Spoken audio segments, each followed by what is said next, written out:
Yiba! Salut les self-rénovatrices, salut les self-rénovateurs. J'espère que ça chill pour vous en ce moment. Cette vidéo que je vous fais aujourd'hui, c'est sur les limites de propriété. Et ça, c'est un sujet épineux, super facile à comprendre, mais hyper important. Allez, c'est parti!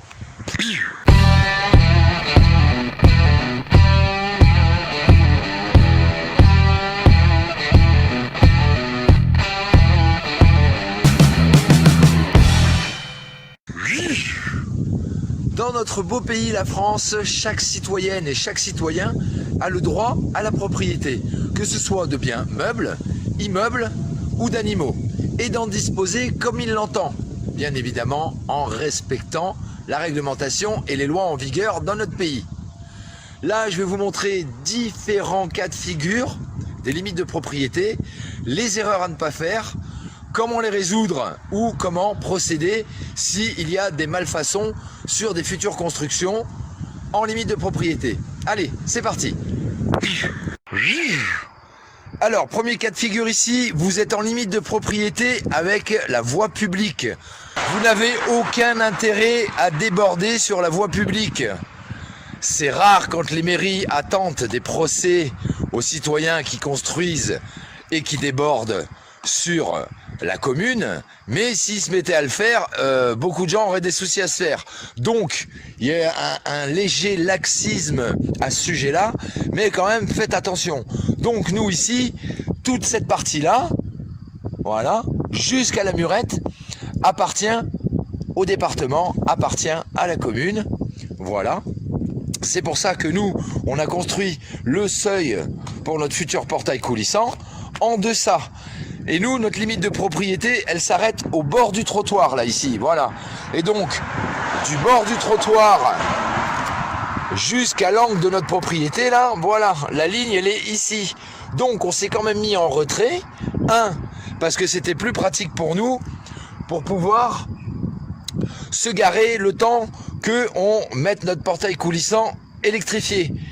Donc, on a mis une petite chaîne, comme ça on peut quand même sortir un véhicule, se garer ici, refermer notre chaîne et partir. Et à l'inverse, pour rentrer.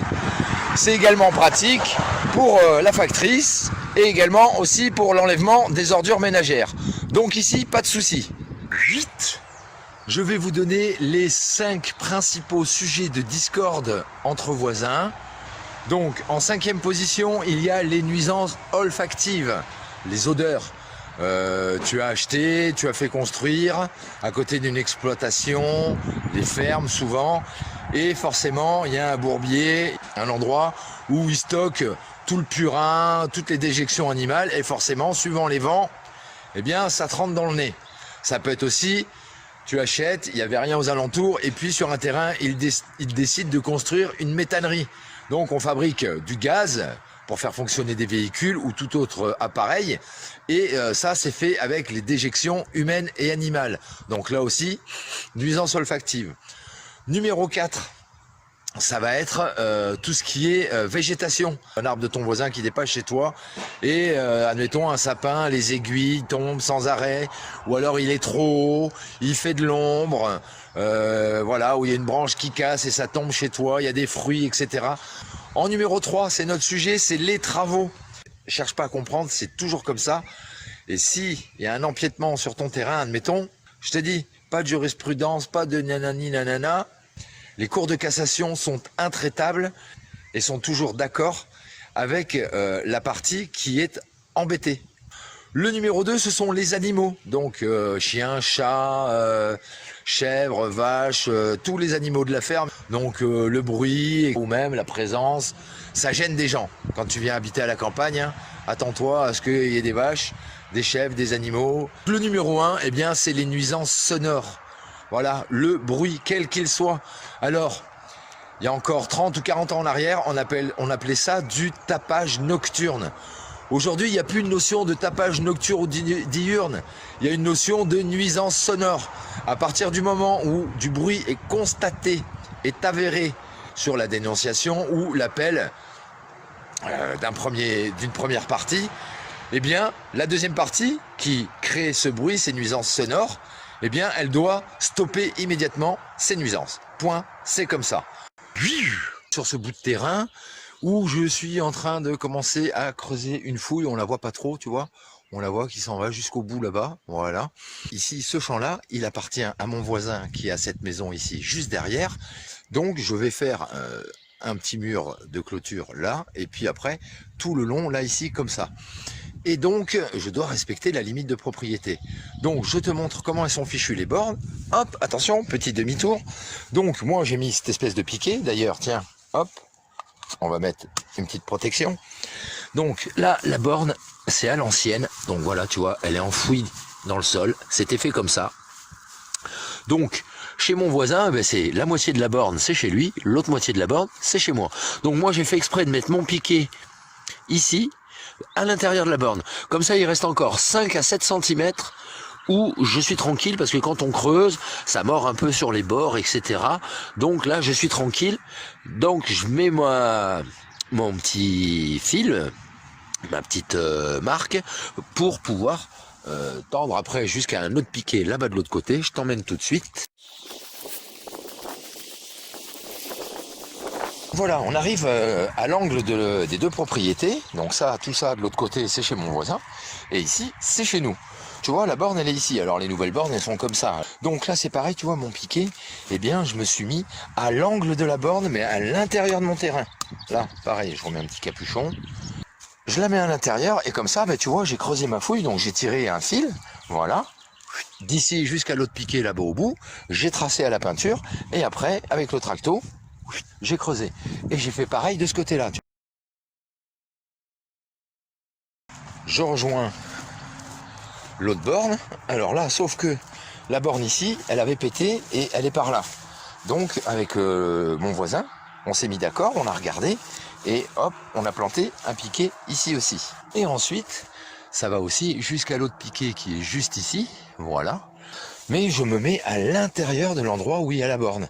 Comme ça, je suis sûr de ne pas empiéter chez le voisin. Maintenant, je t'emmène à un autre endroit. Donc, ben, je me rends jusqu'à l'autre borne de délimitation de terrain. Alors, à savoir que pour faire venir un géomètre pour mesurer des distances sur votre terrain, etc., c'est entre 2 et 600 € la borne, le bornage. Donc nous, la borne ici, elle est par là. Alors, voilà, je l'ai carrément mis dans le trou de la borne. Voilà, directement. Ici, voilà, on voit le plastique. Donc j'ai carrément mis le piquet à l'intérieur du trou de la borne. Donc, à droite, voisin A, à gauche, voisin B. Donc tout ce chemin là, ici, jusqu'au bout là-bas, il nous appartient. Allez, je vous emmène au bout.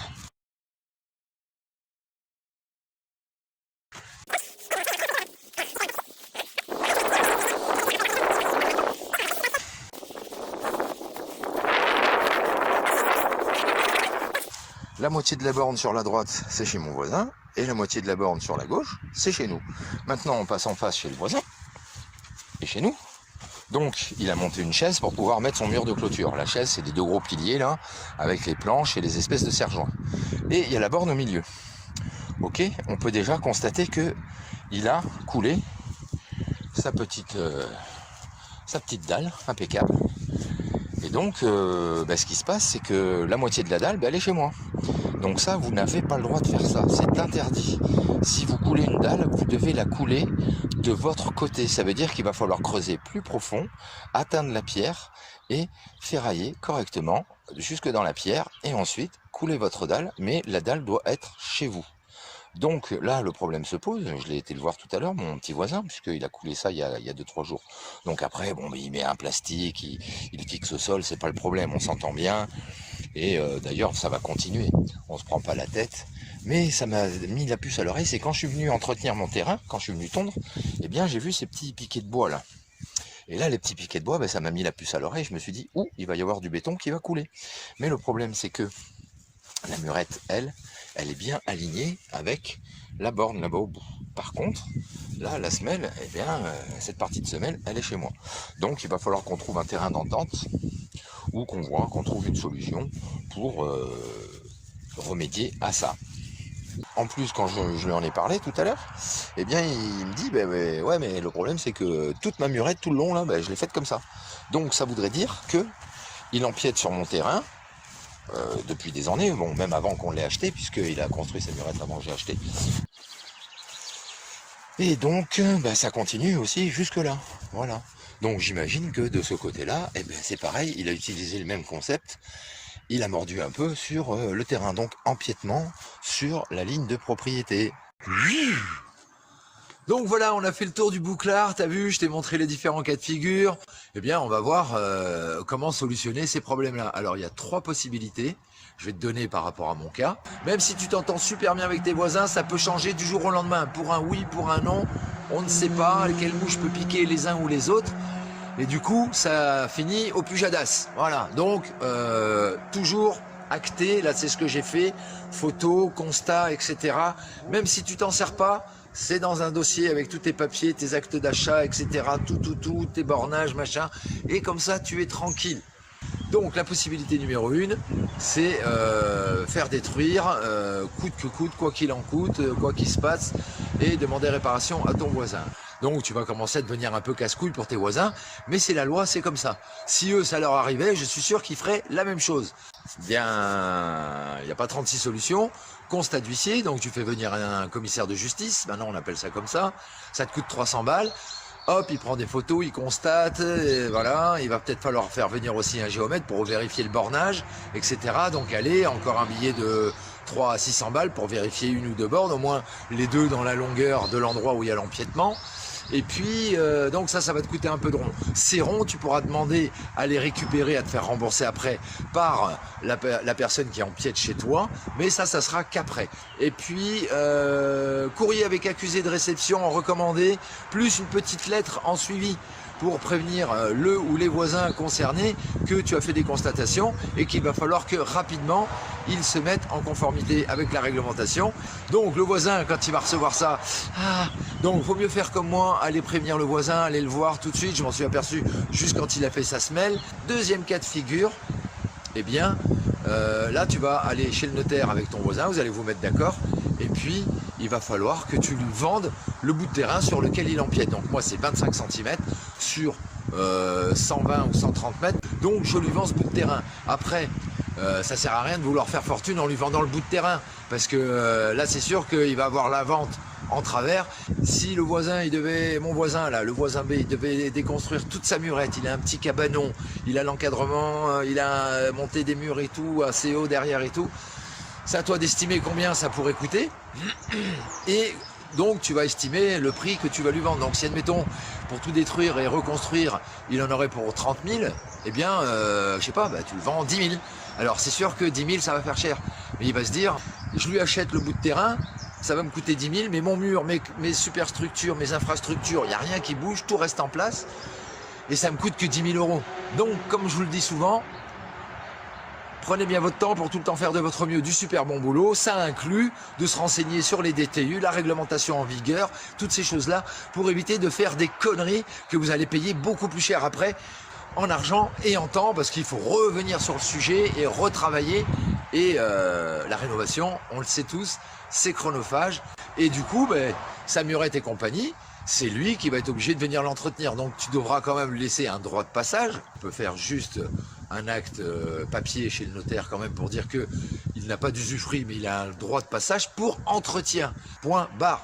Moi c'est pareil, je les laisse traverser. Ça me coûte quoi que mon voisin B aille voir mon voisin A et vice versa pour aller boire une bière ou se filer un outil et tout, au lieu de faire tout le tour. On n'est pas con à ce point. Il y a des gens qui sont très cons. Et le troisième cas de figure, dans le chemin, je voudrais construire un carport, monter des murettes, voilà, et puis poser des petits hangars ouverts, mais pour pouvoir mettre des véhicules à l'abri. Justement, il va falloir faire des fondations en porte-à-faux, c'est-à-dire que je vais être obligé de construire ma fondation à côté de la sienne, et il va falloir donc là faire un gros radier, descendre très profond jusqu'à la pierre, jusqu'à l'assise dure, et puis ensuite il va falloir faire donc la fondation de base, et puis il va falloir faire un porte-à-faux pour pouvoir recevoir les différentes superstructures qui vont sortir de terre. Donc ça, eh bien, tu peux le faire facturer à ton voisin qui empiète sur ta limite de propriété, parce que c'est à cause de son empiètement que tu es obligé d'enclencher, de déclencher des frais supplémentaires pour faire tes fondations, après tes superstructures, etc. Voilà les 3 possibilités. que tu peux utiliser si tu te retrouves dans le même cas de figure que nous. Alors quand j'ai dit ça à mon petit voisin B, il a ouvert des yeux comme ça, il m'a dit ouais mais dans notre boîte on fait toujours comme ça, personne n'a jamais rien dit. Ben, je lui dis j'espère que ta boîte elle a les épaules solides parce que tu fais ça à 5-6 clients, les gens s'en aperçoivent, les voisins d'à côté ou etc. C'est bon, tu te retrouves avec ta décennale mise en cause forcément puisque c'est une société qui le fait. Si décennale est là, parce que ça vaudrait mieux, hein, les petites assurances décennales, faut vérifier ça quand vous faites venir des entrepreneurs, vérifier qu'ils aient des assurances décennales à jour, appelez les sociétés d'assurance, voir s'ils cotisent bien, s'ils sont à jour, etc. Parce que le jour où il y a un pépin et que il n'y a pas de décennale, bah, tout le monde se retrouve comme un con. Mais toi, surtout, c'est que tu vas te baiser parce que bah, tu auras que tes yeux pour pleurer et tu vas être obligé de recommencer à payer pour remettre en état ou refaire les choses, etc. chez toi. Donc, faites super gaffe à ça. Assurance décennale, je vous en parle vite fait comme ça, mais c'est hyper important. D'éplucher les gens qui vont venir faire les travaux chez vous, quels qu'ils soient. Alors nous, pour l'instant, dans ce chemin, on n'a pas l'intention de construire, on n'a pas l'intention de faire quoi que ce soit, si ce n'est peut-être 2 tranchées sur toute la longueur de la voie d'un véhicule. Et comme on a plein de gravats, de tuiles, etc., on concassera tout ça dedans et ça nous permettra, entre guillemets, de carrosser le chemin. Donc pour l'instant, nous, ça ne nous gêne pas. Donc je dis trop rien, mais j'ai fait les constatations. J'ai fait venir un huissier, donc constat d'huissier, comme ça c'est acté. Alors 2 possibilités aussi, c'est que ben, ça te laisse un petit dossier sous la main, sous le coude, tu vois, ça te laisse une cartouche, tu vois. Parce que si le voisin il commence à devenir con, alors admettons, tu as des voisins super cons, nous c'est pas le cas ici, hein, mais tu as des voisins super cons qui font tout le temps la bringue, tout le temps la teuf, y a des animaux qui se baladent partout, les chiens, les chats, les machins, nani, nana, les enfants qui se promènent, qui viennent chez toi faire n'importe quoi, qui se baladent, qui font un peu ce qu'ils veulent, ou ne serait-ce qu'ils font du bruit, beaucoup de bruit, ou des odeurs, ils font brûler... Voilà, le petit dossier sous le coude, le jour où le voisin il te fait chier, ou... Bah, tu lui dis, oh Coco, t'es mignon, mais t'as vu, hein? Va doucement, sois gentil, sois mignon. Alors, fais pas du lèche-cutage avec ton voisinage, ça sert à rien, parce que ça va se sentir et ça va mal se mettre. Mais attention, parce que si tu commences trop à me chier dans les bottes, comme ils disent par ici, ben, tu vas être bon pour attaquer des travaux où je vais pas avoir le choix que, entre guillemets, presque te forcer à acheter mon terrain et je vais te le vendre 35 000. Voilà, pour 25 mètres carrés. Donc, voilà. Et dans le deuxième cas, toi aussi, quand tu fais des bringues, etc., alors, pareil, hein, ça sert à rien d'avoir 200 décibels jusqu'à 5h du matin, tous les vendredis, tous les samedis et tous les dimanches. Parce que là, tu peux être sûr que oui, on va t'envoyer la schmitterie, et là, c'est toi qui l'auras dans le cul. Mais de temps en temps, bah, tu peux faire une incartade. Mais donc voilà, mettez-vous bien avec vos voisins quand même, discutez avant, c'est hyper important. J'espère que cette vidéo va vous rendre service. Et puis, ben, comme je vous le dis toujours, hein, pensez à la récup, ça c'est immuable, c'est toujours, ça vous permet d'avancer sur vos travaux en sortant le moins de thunes de vos poches. C'est toujours hyper sympa, hyper important. Et puis comme je vous le dis toujours, soyez inventif, créatif et ingénieux, surtout restez-le. Et prenez bien votre temps pour tout le temps faire de votre mieux.